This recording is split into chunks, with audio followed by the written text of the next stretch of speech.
There are three families of Keyblades. The Keyblades of Light we wield, Keyblades of Darkness, and Keyblades of Heart. The first and second families differ only in origin. Keyblades of Darkness are found in the realm of darkness and are counterparts to the Keyblades we use in the realm of light. The third type of key, the Keyblade of Heart, came into existence when the world was reorganized after the Keyblade War. Without this key, Kingdom Hearts is forever beyond a person's reach. Only by gathering 7 hearts of pure light, hearts completely devoid of darkness, may one forge a Keyblade of Heart and open the door to Kingdom Hearts.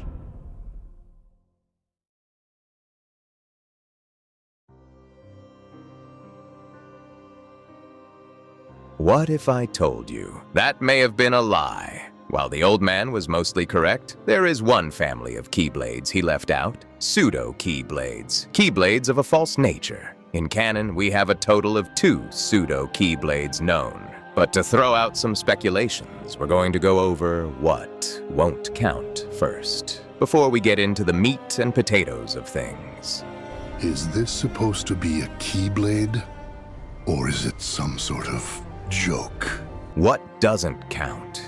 Phantom Aqua, the Mimic Master's fakes, and Zexion all don't count, as they are just illusions of Keyblades and wielders, and not actual manifestations of them. Data and Hollow Mission entities don't count either, so no Sora's Heartless, Data Roxas, or Anti-Riku here. What does count in canon? For the earliest example, we have Anti-Sora, not to be confused with Sora's Heartless or Heartless Sora. How many Soras are we at now? Wait, that's not important, but a quick rule for identifying. Anti-Sora is the one you see in Neverland chasing you around Captain Hook's ship. Sora's Heartless is the data copy from Recoded, and Heartless Sora is the Shadow Heartless you play as for 2 minutes in Kingdom Hearts 1 before Kairi restores Sora.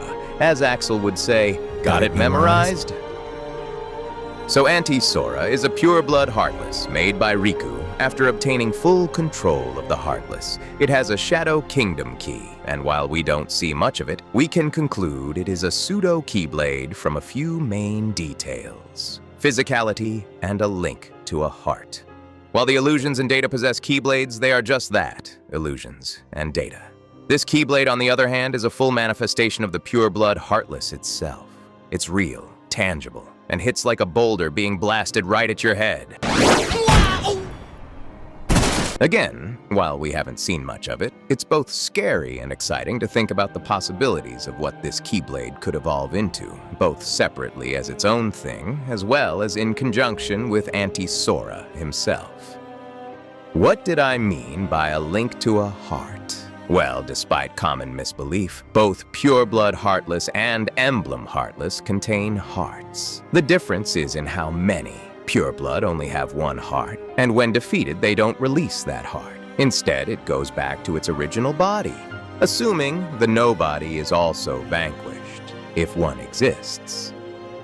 Emblem Heartless have multiple hearts within them. While it undergoes the same process when defeated, the other hearts, that aren't the original Heartlesses, get released. Most of this is known, but is commonly misunderstood by some fans, so I hope this helps. But how does this correlate to Anti-Sora and his Keyblade? Well, since purebloods do have a heart, it's possible to think the heart itself may be strong enough to wield a Keyblade.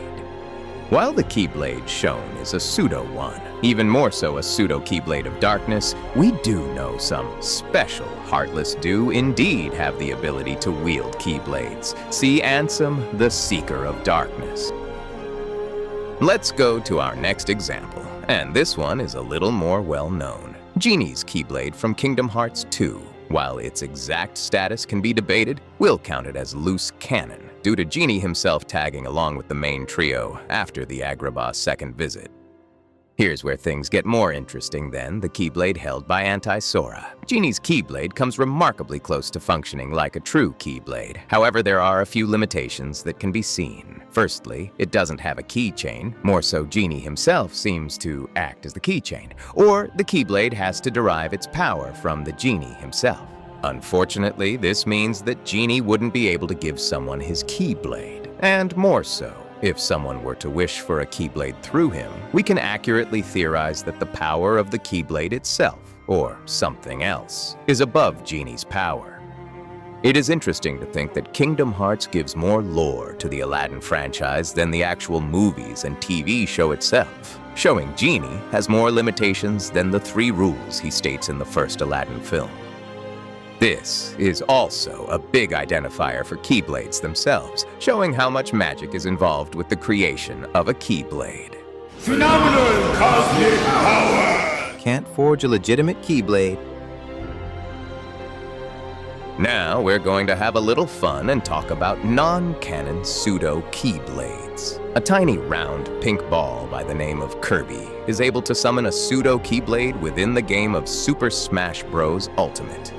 When Kirby uses his inhaling ability and sucks in Sora, he is able to make a Keyblade or Keyblade-type weapon formed completely of stars, similar to a constellation. It's tangible, capable of producing magic, but has a time limit and doesn't possess a true full form. So fits our criteria for Pseudo Keyblades perfectly. Another lesser-known one that came as a weird Easter egg is Lucifer's Keyblade from Hazbin Hotel. Can we call it a Pseudo Keyblade, though? Well, it's Keyblade in shape, tangible, possessing of magic ability, but it is formed from his cat, Kiki.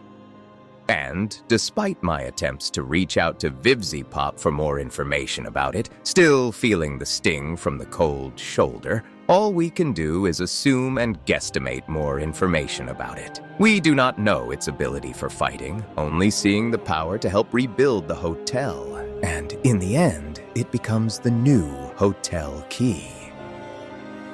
It seems to not be picky, as Lucifer is able to just toss the key to Charlie without any issue. No keychain, and the only canon time we've seen a Keyblade without one is the Keyblade of People's Hearts. But that Keyblade was incomplete, so it gets a pass. So, Lucifer's Keyblade, Pseudo Keyblade at best, at least until it makes another appearance in the next season, or more information is dumped online about it. So, we hope you found this little video informative, and we hope to see you again in the next video. Take care, and may your heart be your guiding key.